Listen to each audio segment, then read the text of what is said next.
आणि त्यांच्या शैक्षणिक संस्थेचे ते आधी सदस्यसुद्धा देखील होते आणि त्यांच्या नोकरीमुळे माझं बालपण आणि प्राथमिक शाळेचं शिक्षण जो 3 ते 4 गावामध्ये झालं त्यामध्ये 3 ते 4 गावामध्ये मला मला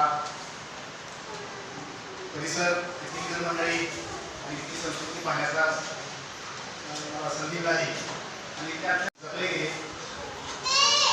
यथावकाश मी पदवी आणि पोस्ट ग्रॅज्युएट झाल्यानंतर 85 आणि पहिल्यांदा नोकरीला लागलो. 1985 मी मुक्काम येथे कृषी विद्यापीठामध्ये आणि त्यावेळी मी तिथे अनुभवावर एक लेख लिहिला. पहिला लेख होता मला लेख होता आणि तो प्रकाशनाला प्रसिद्धीला पाठवण्यापूर्वी माझ्या मनात आली की त्याला माझे गुरुवर सर डॉक्टर जी के सावंत सर यांच्याकडे टाकावं असं दिशेने मी माझे सहकार्य करतो. माणसं यंत्रांना चालवत होते एके काळात आणि आज यंत्रच माणसांना चालवत आहे. अशा काळामध्ये कौटुंबिक संस्कृती आपली बदलत चालली, पण फडतरे सरांची चिरंजीव आणि त्यांच्या सुनबाई चिरंजीव सौरभ यांनी हा कार्यक्रम आयोजित करण्यासाठी प्रचंड परिश्रम घेतले. मला एक वेळा मला खूप आनंद होतोय की म्हणजे संजयचं त्या पुस्तकाचं प्रकाशन जे आहे ते प्रकाशन होते. कारण संजयला तर संजय लिहायचा आणि व्हॉट्सअपवरती जो आहे तो व्हॉट्सअपवरती म्हणजे पाठवायचा आणि म्हणजे प्रकाशन झालं सुद्धा प्रकाशन होण्यापूर्वी सुद्धा पाठवायचा. चांगला आहे त्याच्याबद्दल नाही तर मला कॉन्ट्रोवर्सी पण जाणार नाही आणि अशा प्रकारचं राहणारा माणसाला काही प्रॉब्लेम काही नाही एकदम चांगलाच राहणार आहे. आता म्हटल्याप्रमाणे 80 वर्षाचा काही सहजीवन व्हायलाच पाहिजे. त्या कार्यक्रमाला आपण सगळेजण असू आणि सावंत सर त्या कार्यक्रमात असावे अशी अपेक्षा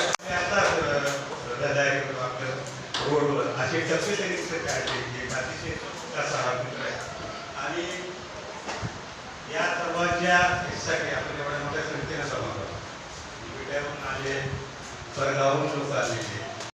शिक्षकी पेशाचा एक मोठा अनुभव त्यामुळे ते लेखन काय केलंय हे मी वाचून त्याबद्दल माझी काही बदल येणार आहे आणि शेवटचा म्हणजे या लेखनापासून आपल्याला काय मिळालं पाहिजे, काय मिळवावं, काय मिळणार आहे. माझ्या इथं भगिनी आणि आया बहिणी बसल्यात. नाव मागतो तुम्ही कुणाला घालता लेकराला. त्या गाडीला त्यांनी लेकराला